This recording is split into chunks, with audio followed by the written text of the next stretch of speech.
My name is Arthur Whitman.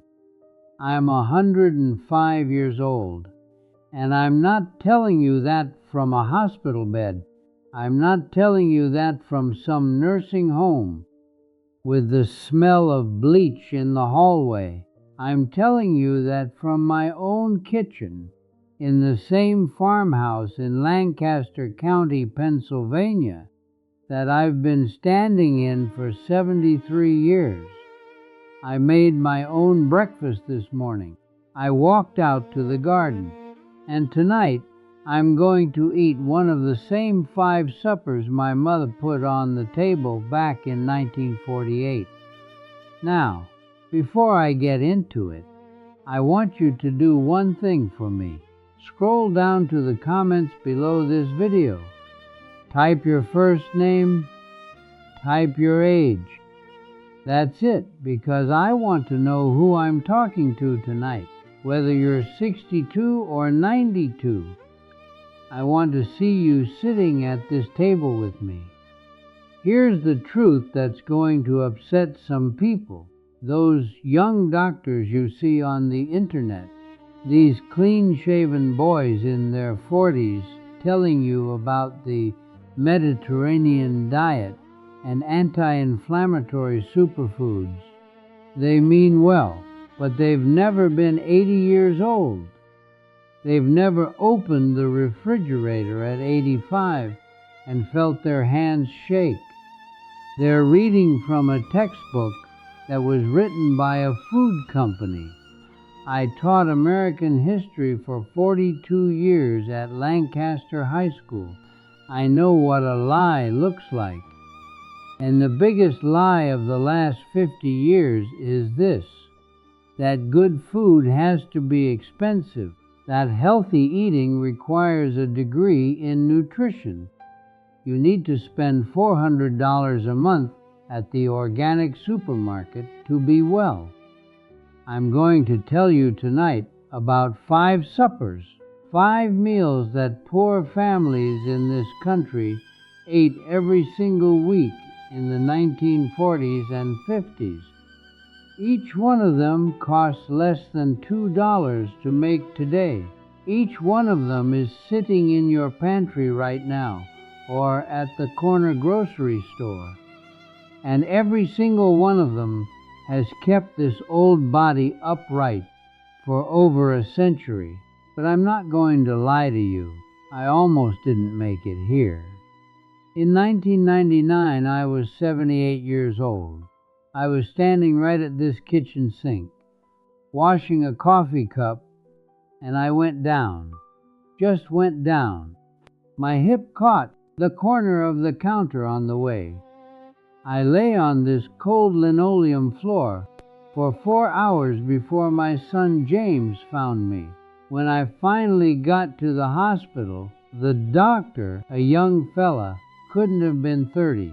He told me, "Mr. Whitman, at your age, this is what we have to expect.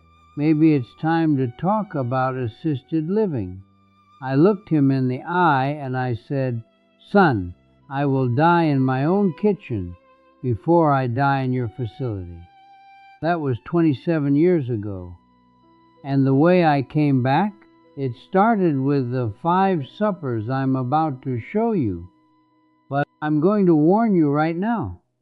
The food is only 30% of the story. The most important part comes at the end of this video. So stay with me. Don't let your finger drift to the next video, because what I'm going to tell you in the last 5 minutes is the same thing my Eleanor whispered to me on her last day, and I have never told it to anyone on camera before. All right, pull up a chair. Let an old teacher take you back to 1948. The first supper my mother ever taught me to make myself was hot milk toast. We called it milk toast, or sometimes the sick child's supper, because when you had no money and no appetite, this was the meal that brought you back from the dead. Here's how she did it. I do it the same way tonight. You take a slice or two of bread. Stale bread is fine. In fact, stale bread is better. And you tear it into pieces in a bowl. Real bread, mind you. Bread with maybe 3 or 4 ingredients on the label. Not that plastic loaf at the supermarket with 28 ingredients and a shelf life of 3 months. Then you warm a cup of whole milk on the stove. Not hot, not boiling, just warm enough to hold your finger in for a moment. You pour it over the bread. You let it sit for 1 minute so the bread drinks it up. Then you sprinkle a teaspoon of brown sugar, a pinch of cinnamon, and a small pat of real butter on top. That's it. That is dinner. Now, the modern doctor will tell you milk and bread is carb on carb. They'll tell you it has no protein. They'll tell you to throw a chicken breast and a salad on the table instead. But here is what I have lived to see. This little bowl of warm milk and bread fills the belly slowly. It steadies the blood sugar.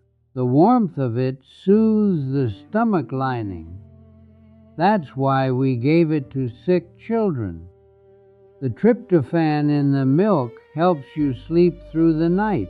I don't wake up to pee 3 times like men half my age do.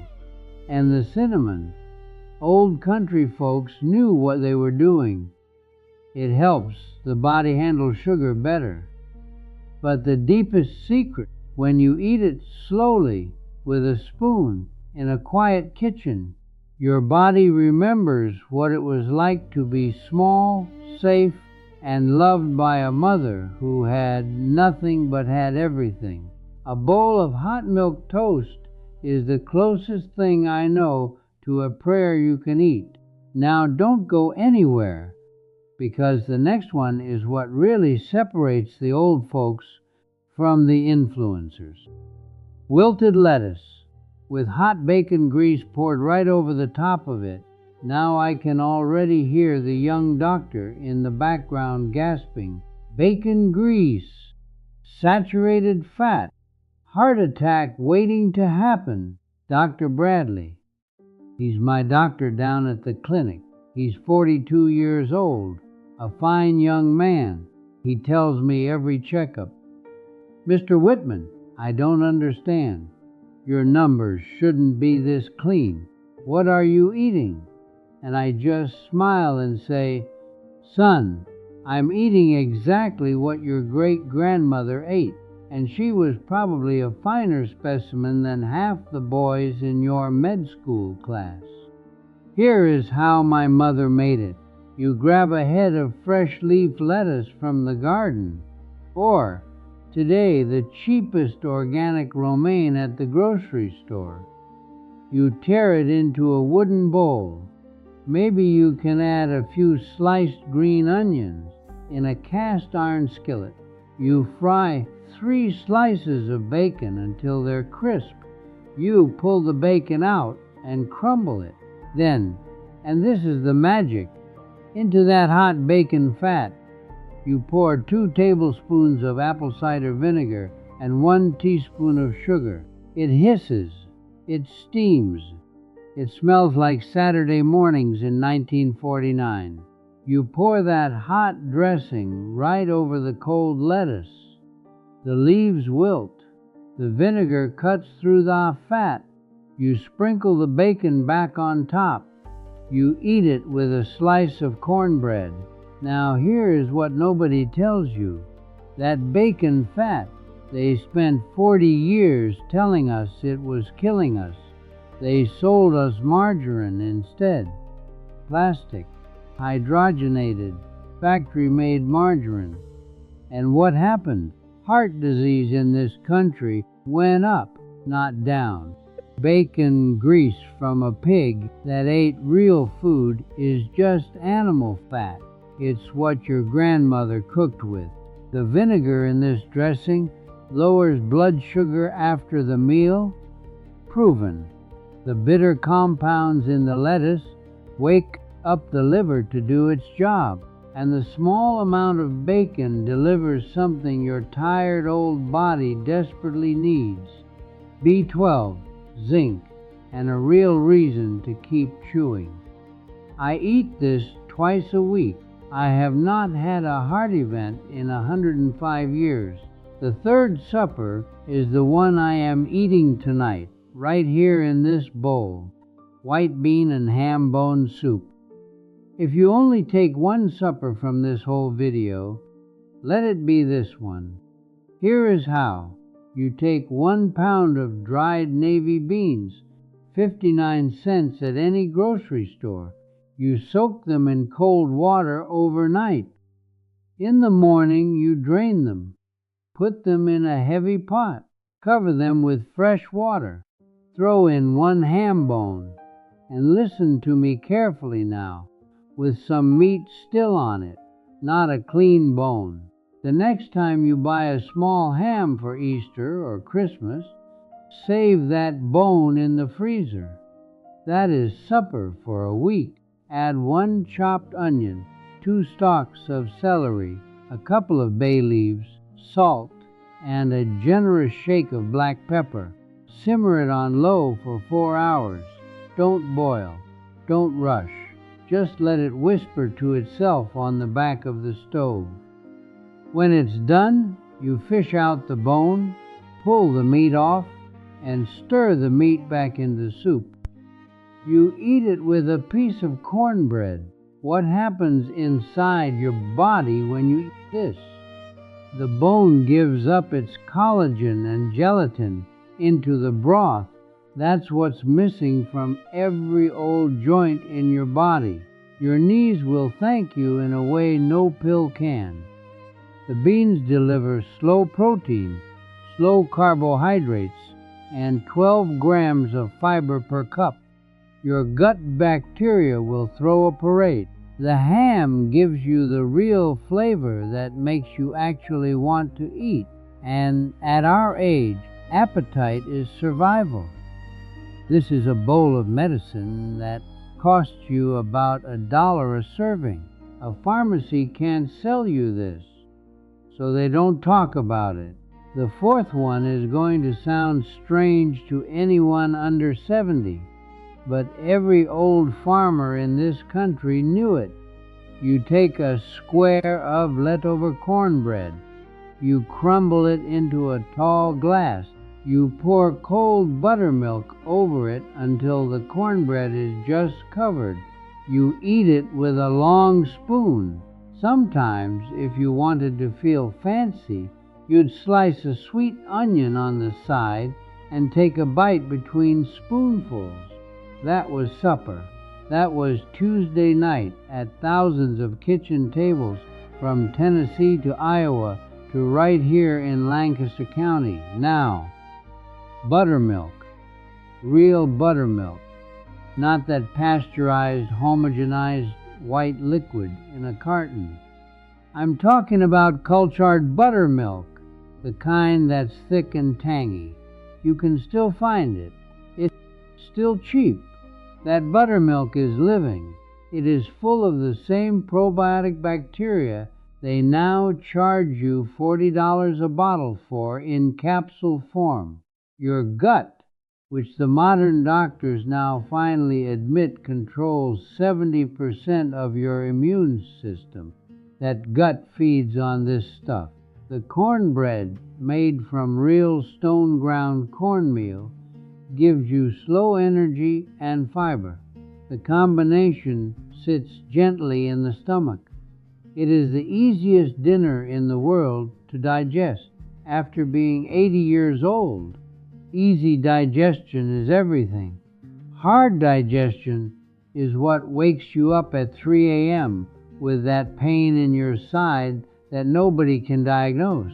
I eat this on the nights when my old stomach is tired. It has never once failed me. Now I've saved the strongest one for last. I know, I can already see your face.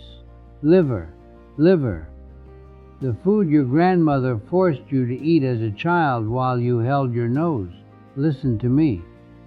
Listen.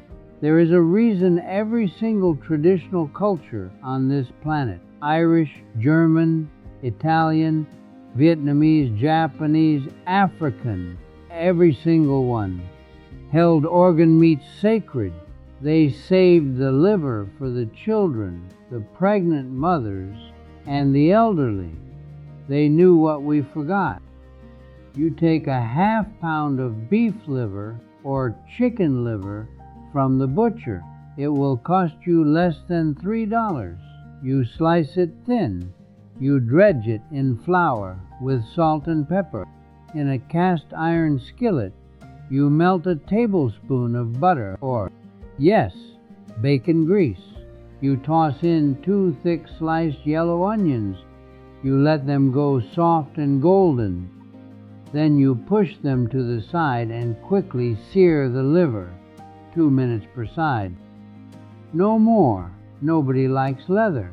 Serve it over mashed potatoes, real mashed potatoes, peeled and boiled and mashed with butter and milk, not that powdered nonsense in a box. Here is what is inside that humble plate. Beef liver has more vitamin A, more B12, more folate, more iron, and more choline per ounce than any superfood you can buy. Choline is what your brain runs on. They charge you $80 a bottle for choline pills. A pound of liver gives you a month's worth for the price of a coffee.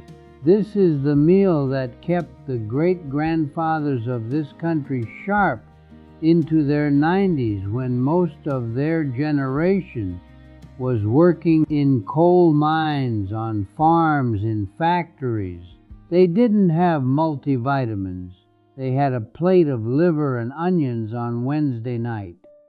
I eat this once every 2 weeks. My memory at 105 is sharper than my grandson's memory at 35. He's a fine young man, but he's never eaten liver in his life. He has eaten 1,000 cheeseburgers, 5 suppers, hot milk toast, wilted lettuce with bacon grease, white bean and ham bone soup, cornbread in buttermilk, liver and onions. That's the food. That's the part that costs $10 a week. Now, I need you to do something for me. I need you to set whatever you're doing aside for the next 4 minutes. Don't fold the laundry. Don't sip your coffee.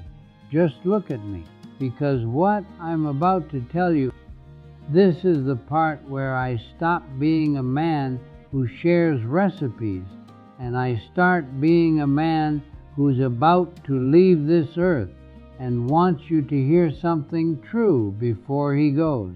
Everything I just showed you, the 5 suppers, the bacon grease, the bean soup, all of it, that is 30% of why I am still standing here at 105. 30%. The other 70% has nothing to do with what is on the plate. I want you to think about who ate that hot milk toast in 1948. It wasn't a person sitting alone at a counter with a phone in one hand and a spoon in the other.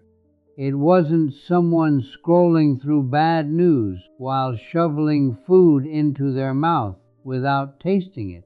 It wasn't a man working through dinner because his boss wanted a report by Tuesday. That hot milk toast was eaten at a kitchen table with a father, if he was home from the factory, with brothers and sisters, with a grandmother who was 70 and had her own seat. Somebody said grace before the spoon went in. Somebody asked about your day at school, and somebody actually listened to the answer. Nobody ate alone. I lost my middle boy, Thomas, in Vietnam in 1969. He was 21 years old. The Sunday after we buried him, my Eleanor, God rest her, she set the table for 5. She put Thomas's plate where it always went. She put a bowl of white bean soup at every seat, and we sat there, Eleanor, Margaret, Tom's empty chair, James, and me. We didn't say a word for the first 10 minutes. We just ate, slowly, together. That meal kept this family from breaking in half. That meal, the eating together, was 1,000 times more powerful than the soup itself. Now look at what we've done since. We have a $1,000 refrigerator full of organic kale. We have meal kits delivered to the door. We have nutrition labels on every box. And we are sicker, lonelier, and more depressed than any generation that has ever lived in this country. Why? Because we forgot how to sit down. We forgot how to be quiet at the table. We forgot how to say a few words of grace. Not even religious grace, just gratitude. Before we pick up the fork, we forgot how to ask the person across from us, "How was your day?" and actually wait to hear the answer. We are eating $50 a pound salmon, and we are dying inside. I had a friend, Margaret Sullivan, known since first grade. She lived in a beautiful home in Philadelphia. Her kitchen had granite countertops, a wine refrigerator, and an oven the size of a small car. She ate organic everything. She had a personal trainer at 60. She died at 79, pancreatic cancer. She also held a grudge against her ex-husband for 35 years. 35 years of resentment. Every meal in that beautiful kitchen, eaten alone, with that bitterness sitting in her chest like a stone. The food on her plate could not save her, because the food inside her heart was poison. So here is the truth. Nobody on the internet will tell you. You can eat my 5 suppers every day of the week. You can do it perfectly. And if you eat them while you are angry, while you are alone in front of a screen, while you have not forgiven your sister, your husband, your father, your son, your country, your God, that food cannot save you either. Truthfulness, compassion, tolerance. Those 3 words my old student Ruth taught them to me when I was 90 years old. Shan Tien Nyan, she said. She'd learned them from an old practice from the East. I had spent 40 years carrying the anger of losing Thomas. 40 years of blaming a government, blaming a war, blaming God. The day I let it go was the day I started living the rest of my life. That is the 70%. So here is your homework from this old teacher. Tonight, 2 things. Thing number 1, physical. Tonight, before you go to bed, go to your kitchen. Soak 1 slice of real bread in a small bowl of warm whole milk. Sprinkle a little brown sugar and a pinch of cinnamon. Eat it slowly, with a spoon, in quiet, just for tonight. No television, no phone. Thing number 2, spiritual. Sometime in the next 24 hours, sit down at a table, your own table or someone else's, with at least 1 other human being. Could be your spouse, could be a neighbor, could be a son or daughter you haven't called in 2 weeks, could be the widow at church who sits alone in the back row. Sit, eat something simple. Say 1 sentence of thanks before you start. Ask the other person 1 real question. Listen to the answer. That is the supper that saved the 1950s. And it is the supper that can still save you. I'm Arthur Whitman, 105 years old, Lancaster County, Pennsylvania. If this old teacher said something tonight that mattered to you, share this video with one person who is eating alone tonight. Just one. And if you haven't already, scroll down and tell me your name and your age. I read those comments. Every single one.